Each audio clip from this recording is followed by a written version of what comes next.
You got that, Steve.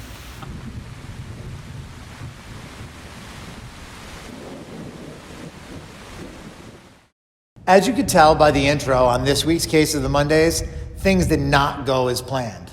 I'm a little wet, it's pretty rainy outside, but the show must go on. Today I do want to talk to you about a very serious issue, and that's whether you've been a victim of a hit and run and what to do if you become a victim of a hit and run accident. Now, when you're out on the road and somebody hits you, it's a scary, dangerous situation in the first place. And quite frankly, it can get much worse if that person doesn't even stop to bother to help.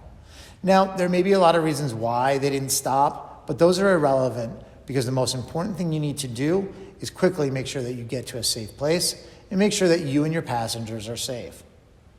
Immediately after that, you need to call 911 to make sure that you have an officer or a community service aide come down and detail the accident. Make sure that as quickly as you can, you think of any details that may help the officers find the offending person who hit you. Now, you may think it's a lost cause at first, but many times the police do find those perpetrators of hit and run accidents. Whether they find the person or not, it's important to know that we're here to help you every step of the way. What we can do is we can help you get your vehicle fixed.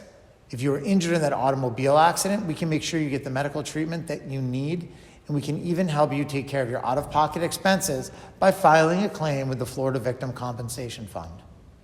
Look, hit and runs are dangerous and scary incidents, but let us at the Fischetti Law Group help you through this difficult time.